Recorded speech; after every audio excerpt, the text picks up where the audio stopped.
I'm so excited for the tour.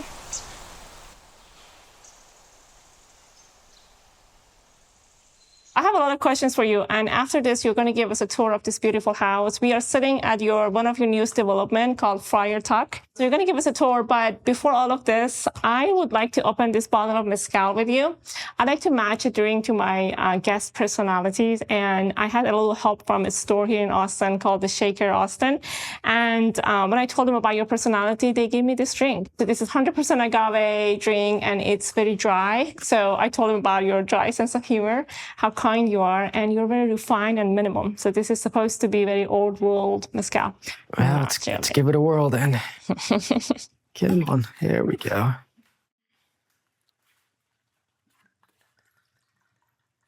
Say when. That's good for now.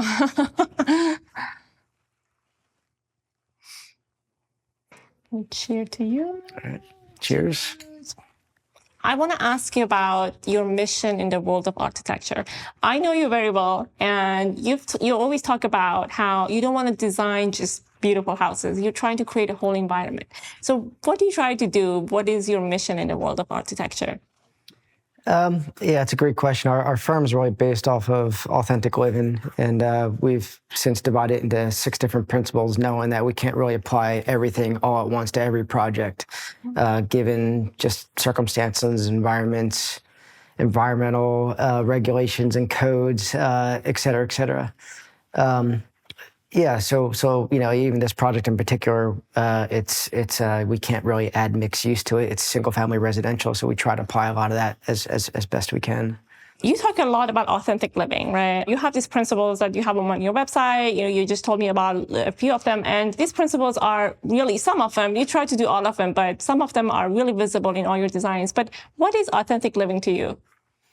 I wish I had the definition off my website memorized, but it's really just getting back to our roots and just from a sociological perspective, kind of our innate just means of living and ways of living and getting back to our roots, right? Social connectivity, health, wealth, well-being, just all these things that I think we've kind of strayed away from over the last several decades in particular. Yeah, designing for people rather than for politics or money profits. Yeah, I mean that's actually one of our principles is design around the pedestrian, not the vehicle, right? We've since designed everything around the vehicle, and it's not entirely against the vehicle, just shouldn't be our primary purpose of planning. Mm-hmm. Yeah, that's true. And actually, I do want to talk a lot about the city planning and urban design with you, because I feel like you're really knowledgeable, but also that's, at the core of your principles. You recommended this book to me called The Country of Cities. I really liked the book, and I did as well. So the book was talking about the ratio or the integration of building and nature and how much of each one of them is integrated to create that environment. And I love city living, but with city living comes a lot of anxiety, and I feel like I have to remind myself to be mindful, remind myself to meditate. But I don't have those problems in nature. When I'm out in nature, everything is so nice. And even in the suburb here, the suburbs are designed with such a little bit of the poor backyard. They have like 2 trees or something like that, and they call it the outdoor space. So it's not really the same as being out in nature. So can we ever have an environment that is a full functioning city, but also has the benefits of real nature? Yeah, I think we have a tendency to think of things in very black and white, right? You've got the high-rise buildings, the stark high-rise buildings, and then the just rural agricultural land and suburbs. And in my opinion, I'm not anti-suburb. I'm not anti-agrarian living. It's really just finding that balance, right? And I'm not anti-city. I'm pro everything. But finding that kind of miss and middle on that balance of everything, right? So you mentioned nature. One of our principles is incorporations of nature. So you can have a city and have nature, right? We had previously discussed New York City, quite a bit. And that's a great example where pretty much anywhere in New York City, and most cities in America and the Northeast in general have a lot of pocket parks, and New York City, you have Central Park, right? Here in Austin, we have Town Lake. We have a lot of parks. Zilker Park, Town Lake is probably the nearest and dearest to me. And, I happen to live on that. So it's a good escape from the city, a good balance. It's also about, you mentioned suburbs having just planting a couple of trees. Is that going to do it? Well, it's better than no trees, right? It's better than nothing. It's better than nothing, but it's really just about creating that, even within landscapes, creating diversity of species of trees, trees that, live and thrive all year round. And, it's just more about how you do it. My problem is that with city living comes a lot of noise with this diversity. I remember that the downtown apartment I had, you remember too, like I would hear the music all the time and there's a lot of air pollution. How can we have this diverse environment and not have some of these other issues that comes with it? There's so many different directions we could discuss. And if you're going to live in a high-rise building in a very densely urban area, you got to find ways to seal it, right? That's the obvious answer. And they don't. They just build this buildings so quickly. I don't know. I've lived in plenty of apartments downtown where I actually sometimes welcome the noise. To me, it's a lot of the traffic can be white noise to me. But if you're not that kind of person, and at night I don't want to be that kind of person, I would shut the door and have no problems. But so that's kind of a local building problem that your architects and planners should be thinking about. So this concrete between the floors kind of helps a lot with the noise too. Not only There's the so noise many different ways to outside, mitigate sound. but I was reading that they don't do that. If the building is certain height, that's when they start implementing this concrete between the walls. Otherwise, the walls are so cheaply made, or the floors are as well. So high rises have less of an issue of the noise, but even with good noise control, I can still hear a lot of music. So you're saying just embrace it as part of the city living? No, not necessarily. I'm saying that I'm a person that embraces it probably more so than the average person. I'm just saying that you're talking about getting into building science, which we could do a whole separate topic about if you want, but I don't think we need to go there. I think really what you're looking for is, as I mentioned, there's kind of a lot of black and white, right? Again, the high-rise building with the 600 to 1,200 square foot condo, right, versus the single story or two-story single family house. That's 3,000 to 6,000 square foot average, right? And then that area in between is called the miss and middle.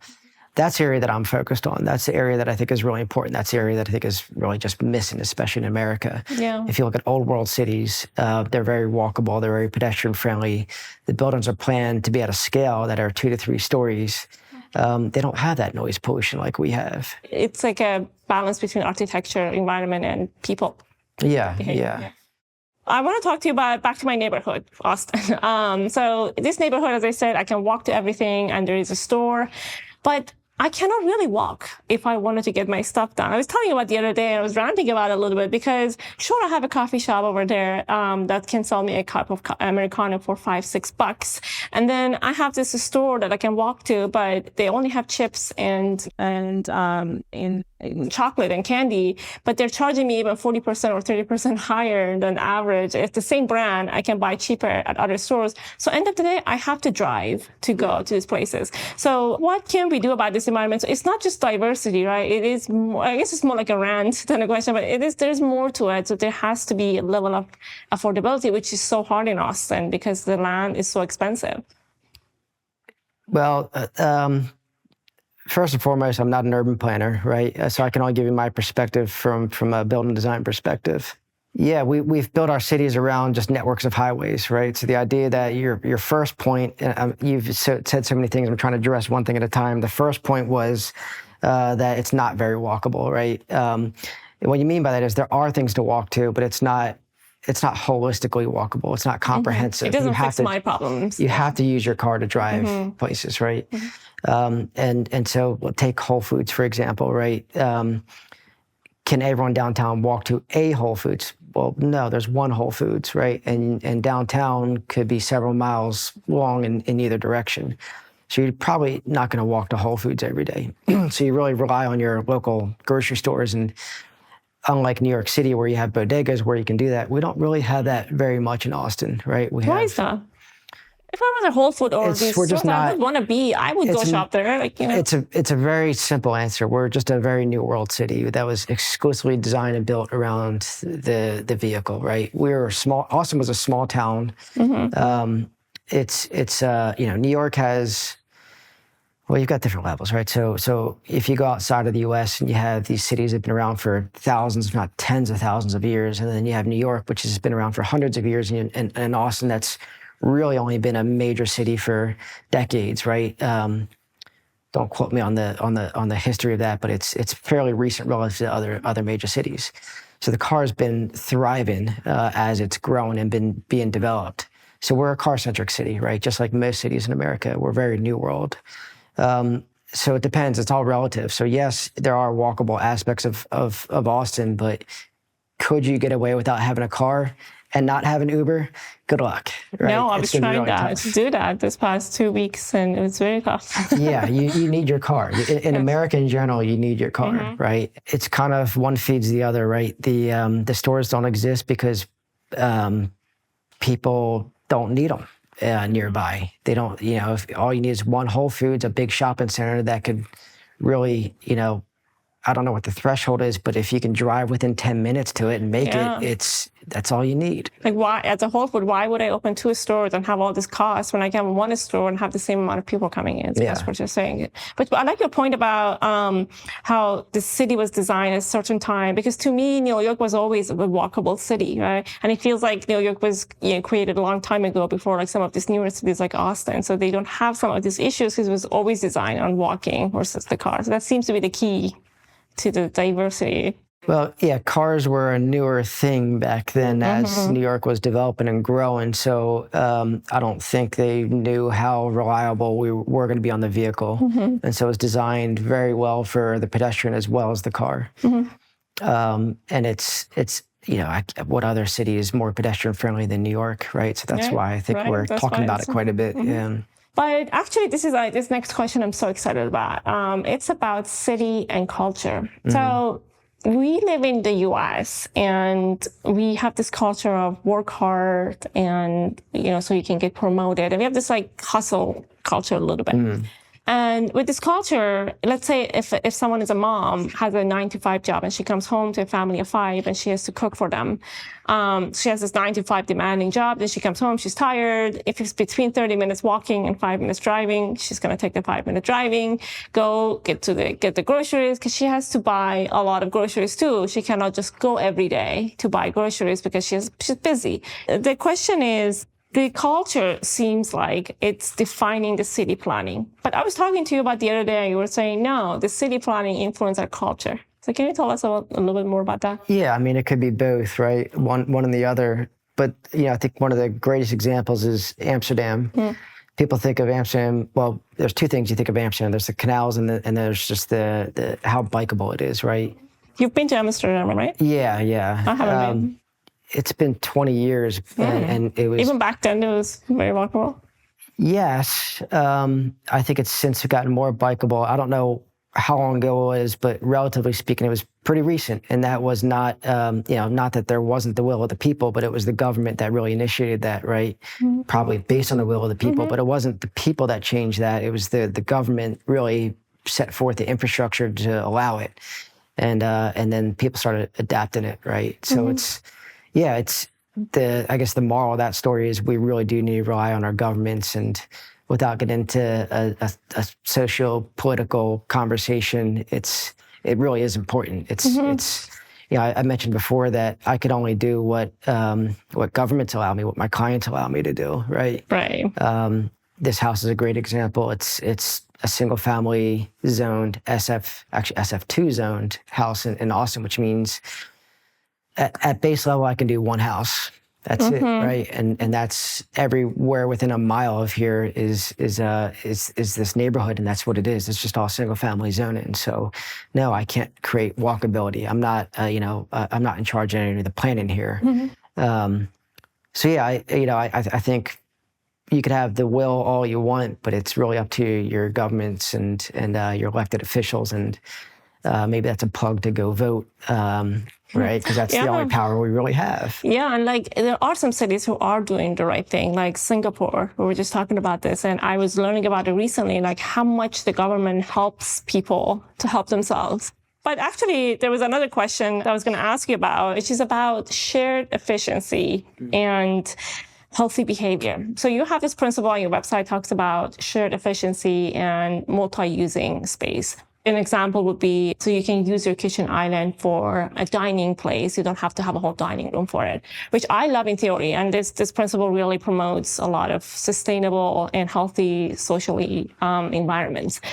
But then again, we have people who don't know what's best for them. So these days we have like main suites that has everything in them. It has TV, it has lounge area, it has a coffee machine, it has a fridge bar for your wine. So you can do a lot in an area you used to just use for sleeping. So how can we have this multi-function or multi-purpose spaces and yet stay true to some of this innate human health habits? Well, let's back it up to the principle itself, right? There's a lot of scales and variations of this. At the planning level, consolidated use might be shared amenities, right? Or having a park, right? Sure, it'd be great to have for every single individual house to have a park in itself, but how efficient is that? How beneficial is that to everybody? Right. It's costly, it's wasteful, right? So have a pocket park for a small community, right? That's just one example. But we can take that into the actual building level itself, right? Another real just cliche, easy example is how we used to separate dining rooms, right? Integrating those into the living and kitchen spaces is a no-brainer, right? The idea behind that is the way I look at buildings when I design is there's social spaces, there's private spaces, right? The private spaces are pretty obvious, your bedrooms, your bathrooms, closets, where they should be pretty segmented. You want to have privacy when you're in those spaces. But the social spaces, at least I think that you want to make those as socially engaging as possible, and those walls are barriers, right? So to have a dining space separate from your kitchen is not really helping with connectivity, whether it's with your guests, patrons, kids, families, all in one space, whatever, right? Your social spaces are really meant to bring everyone together and more about just reducing those barriers. And in turn, right, you get smaller footprints of buildings. And there's a certain green aspect to that as well. Yeah, I mean, I'm thinking about multi-use high-rises. They do that very well. They make the studios or bedrooms or living rooms a little smaller, but they have these shared lounges that if you have guests over, that you can use, shared pools, shared gym area.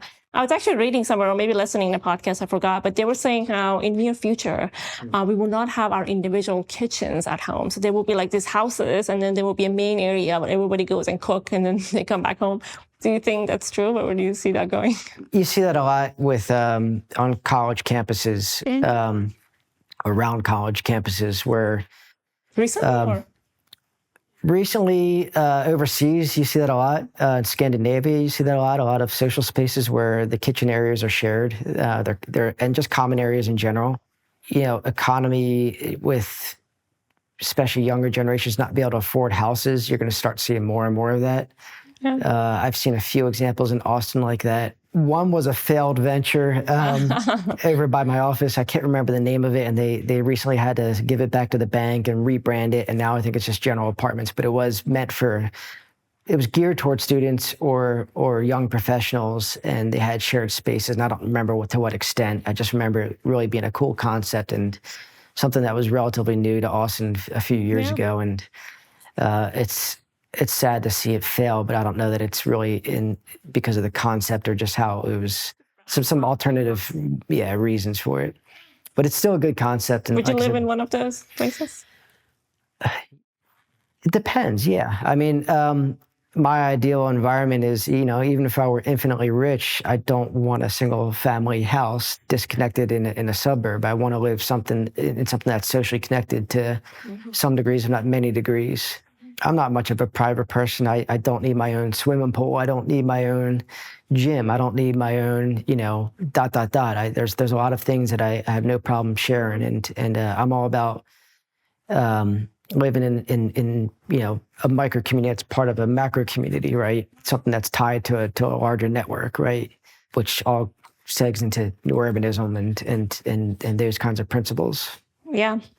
And actually, I want to talk about your main bedroom layout design, because you have a signature layout that I really want to talk to you about. And we're actually sitting in the bedroom of your Friar Tuck here. You do provide a variety of things in a main bedroom. So you do give them a sleeping area, lounge area, shower, closet, outdoor shower if you can. But I've noticed that in almost all of your projects, you separate the sleeping area from the lounge area with a freestanding wall. It's open from both sides, so you have that flow between the spaces, but you allow a separate area for sleeping.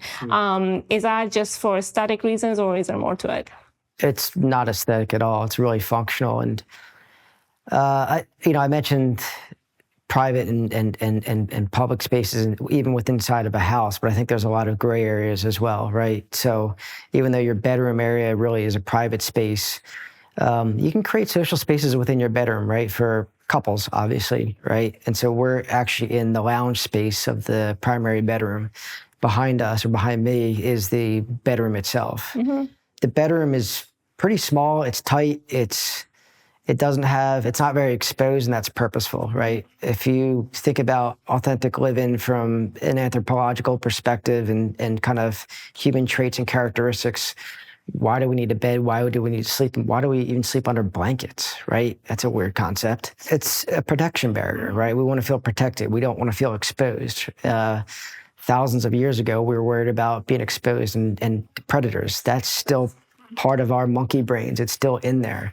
We want to feel confined at night. And so, our bedroom, it's not a small space, but relative to other primary bedrooms, it's very small, right? It's not compared to Europe or some of the other good designs out there, but for US. For US, yeah, but we also left it partially open so it doesn't feel small too, right? You still feel like you have that protection, but you still have your own private space. So the idea is that you shut that door and you probably have your, the kitchen, living, dining's right on the other side of that door. You probably have kids out there playing and watching video games and, making noises, or guests or whatever. You shut the door, you have your own space. Your lounge, you can put a TV up here. You have a little fireplace. You can have coffee in the mornings, where just to the other side of me is the deck. So this all opens up and you can enjoy the deck space out here as well. It's your own little sanctuary, right? And same thing with the bath as well. Well, it's probably about on par with the American standard of a master or primary bath nowadays, but it's a pretty large space for this house, relatively speaking, and it has an outdoor patio area as well. You shut that door and this is your sanctuary, right? And then you spend your days with your kids, your guests, and then you shut that door and this is your space. Yeah. Do you get pushback from clients on hiding the bedroom? Like they say, "Oh, this is too dark. There's no windows." Well, that's actually a good question. So yeah, you and I have a client in common that did push back on that, and he took away this. We had this similar layout. It's a new concept to people. People see on the magazines. Oh, this has a lot of lights.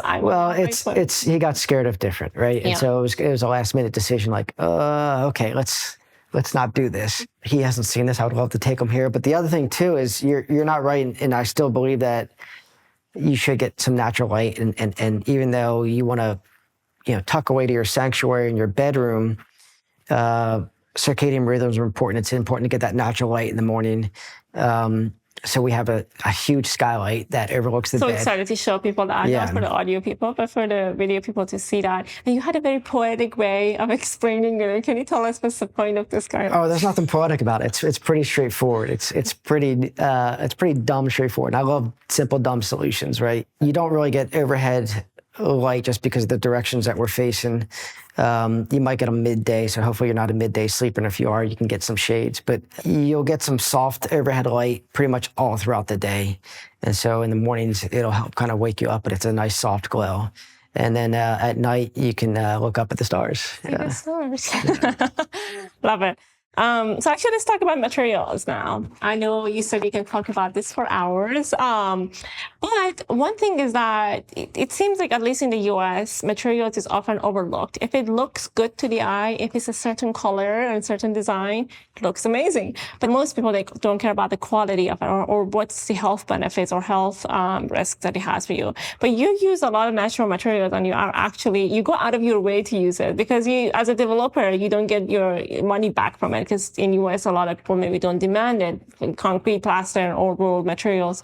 So why do you use natural materials? It's not that materials are overlooked, it's the function of materials that are overlooked, right? I think we're just purely driven by aesthetics, right? Let's put some vinyl up to make it look like wood, right? But the fact is, we're attracted to wood. We're attracted to natural materials.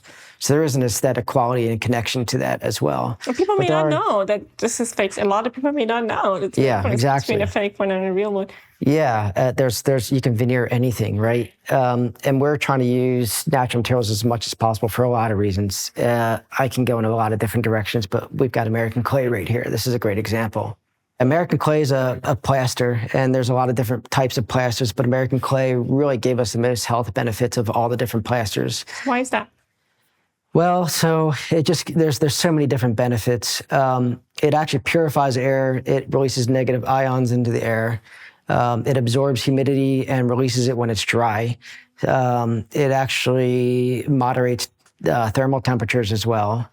There's no VOCs. We didn't add any sealers, dyes, paints, stains, anything. Yeah, there is no dye in this, right? It's just naturally the way material looks. It's carbon negative. Mm-hmm. It just breathes. It's a living material, right? It's an organic compound. Mm-hmm. So why don't people want this? Well, it's expensive. It's tougher to do. It's labor intensive. Mm-hmm. It's easier just to hire painters. I could throw a stone and hit 5 painters and get them out here tomorrow. And it'll be a lot cheaper. I mean, painting's not cheap, but it's definitely cheaper than doing American clay. You really have to know about it. There's a little bit more of a skill to it as well. Yeah, and it's just not for everybody, right? I think it's kind of, I compare authentic living and slow architecture is pretty similar. I compare it to how slow food is a reaction to fast food, right? Mm-hmm. So I think that we're in a fast food process of designing, planning, and building, right? Still, absolutely. Even this house, I think it relies on a lot of mass production and industrial processes. So yeah, this is kind of taking a step back and trying to hire skilled labor to do something not at a mass scale. It's tougher. And developers or buyers don't want to be different from the houses in the neighborhood, right? If a house doesn't have a pool, your house doesn't need to have a pool to sell it or to buy it, maybe. So it always seems to be in a clutter way that design is defined by neighborhood rather than by what best for the site and the architecture. When it's your money, it's scary to do anything different, right? Yeah. If it's someone else's money, great, right? We get that a lot with clients, like, hey, I love what you did here, but can we reel it back a little bit and do something that I'm used to seeing? People know what they know, and it's hard to convince them to do anything different sometimes. So who do we blame here? Do we blame people for not knowing, not demanding? Because it's all about demand and supply as people who build. Well, there's a lot of people that blame architects and designers. They say it's their job, but we're just an instrument for the clients. Right, it's really what the clients ultimately want, and the clients, it really depends on what society tells them is allowable, what regulations tell them is allowable, what's affordable to them. What they see on social media, what they're used to seeing. Back to my analogy, I never really finished it. It's kind of like organic food. You go to the grocery store, you can, for maybe 30-40% more, you can buy an organic apple versus a regular apple. You have the option. I don't know what the stats are, but I would guess that the majority of people choose the other apple, right? The regular apple as opposed to the organic. And that's what this is. It's having the option to spend more. It's really about long-term thinking. How important is your health, right? If you eat that regular apple, these pesticides aren't going to kick in tomorrow. You're not going to get cancer tomorrow, but long-term, eating that way is really not healthy for you. Same thing with the way we live, right? There's the health benefits of living in an environment like this. I'm a person that has allergies, had asthma their whole life, so something like this is really important to me. I bet if I lived here, I would really pretty immediately start seeing some of those health benefits. You and I have personally talked about blue zones, right, quite a bit, and it's it's pretty much most of those places, with few exceptions, are places that are old world, and they use a lot of natural materials and construction methods, and they're designed and planned to be socially engaging in ways that we're just not. You know, a client might come to me and say, "Hey, I want to live in a mixed-use community." Well, good luck. It's Austin, right? We have what's called Euclidean zoning, right? And the idea is that everything's segregated and segmented into different uses. So your residential neighborhoods are a big pocket. You have your commercial areas that are zoned commercial to have retail uses, grocery stores, et cetera, and you have your offices over here, and you just drive everywhere in between.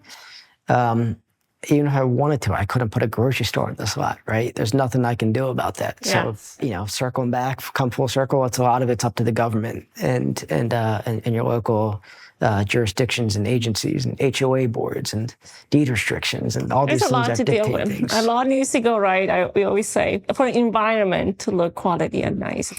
All right, so these were all my questions. So now we're going to do a tour of your Friar Tuck project, and I'm so excited. Cool. So this is the front backyard or front yard of the house, and I love it. I love that it's protected and gated, and I love the gravel, the minimal landscaping here. The whole house feels like that handmade pasta in an Italian family, a small store or a small restaurant in Tuscany. So tell me a little about the design of the entrance. Sure. Well, the house in general, there's a lot of handmade elements, kind of like you mentioned. Typical storefront like this would be coming from a manufacturer shipped from maybe overseas or somewhere else in the U.S. But we actually hired a local steel fabricator to put together the frames and a local glazer to install the glass. And it's harder to do things like this. I was out here a lot, pretty much every day, to make sure that we're coordinating all the details and making sure it was implemented properly according to our design. Probably a little. This is the gaping wall is another element. It was a little less. There's a little less craft in something like this. This is really just kind of a dumb genius concept where you literally just put stone rocks in a steel cage basket, right, and you stack them. You see these in a lot of civil projects on highways, right, where these big baskets retaining big swales of maybe roadway or detention ponds. We brought this kind of utilitarian concept over to the site, but we want to use very narrow walls, which there's actually reinforcement to keep those vertical. They're only 18 inches thick and they're 6 feet tall. And the height was really important because it creates that barrier to enclose this all as a courtyard space, so that this really does feel like it's, you actually started to say front yard, backyard. It's true. It really is. It really does try to blend the front yard and the backyard through the glass, through the sliding doors. So it is all homogeneous. It is all one big open courtyard, interior, exterior space. Yeah, and I love the openness of it, but also at the same time that it's private. So usually most houses, the front is open to the public, but this is gated, and I like that. Well, there's a 25-foot setback just universally through all single-family zoned houses in Austin, and that usually gets neglected, right? You kind of have your front door and all your windows to the backyard. Grass up there, yeah.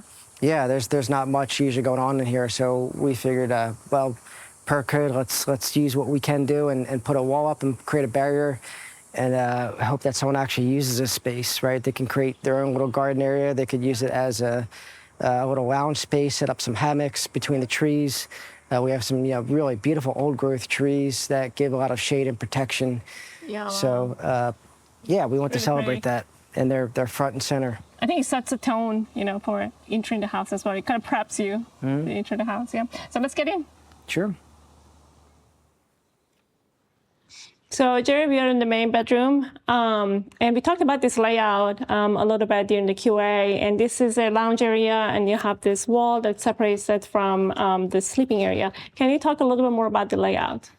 Sure. As we discussed, we like to separate our primary suite from the main social spaces, kitchen, living, dining spaces, with the idea that once you shut off that door, it becomes your own little refuge, or, think of it like a hotel suite, right? You have a little lounge area, and, maybe if your spouse or someone's sleeping, you want to watch some TV, you're not really disturbing them. So you have two separate little spaces. Or before you want to go to bed, you want to watch a movie, maybe it's an R-rated movie or something, so you can watch it in here and let your kids play video games out there just before you go to bed. But it's still a separation of spaces, yet it still feels open enough that it's all combined, and you get all the natural light coming in from this area. And this is a semi-social space, and so you're directly connected to the deck and outside through this sliding glass door that opens up all the way. It's a pocket door, right? It's a pocket door, yes. Yeah. And then you can go to the pool, get your swimming, come back here, shower. Yeah. I want to ask you about the skylight in the bedroom. So let's go there. Okay. So this is the bedroom area, the resting area we're talking about. So you have it's actually quite shaded here, and you were talking about how it's purposeful, but we do have this awesome skylight up there. So tell us a little bit about the layout of the room and the lights. Sure. Well, you said it's shaded. We're now entering evening, and so we get the soft evening light coming through. Sure. Yeah. Yeah. So you experience the light as it exists throughout the day in this space. So it syncs with your circadian rhythms, and so it's much more healthy for you. And we do have artificial light if you need. We have it as an accent light. Another hour from now, you might need it to help you read a little bit, and then soon enough, it'll be completely dark. Okay, we are in the main shower. So you have the indoor shower and outdoor. So Jared, walk us through this whole space. It's pretty intuitive, right? I think the most unusual thing, and the thing that people seem to most gravitate towards is the outdoor shower. Mm-hmm. Part of one of our principles is incorporating nature into the inside of the building. So we're blurring the lines here with the indoor and outdoor spaces. Directly, you have a glass panel, so it physically looks like you're indoors and outdoors at all times. A lot of people think that it's a reflection of the indoor shower, but it's real, and you can use it, and it is functional. It's all really meant to feel like one seamless space and connected to the outdoors. We spend a lot of times in our bathrooms, unfortunately, and so might as well make it feel welcoming and pleasant.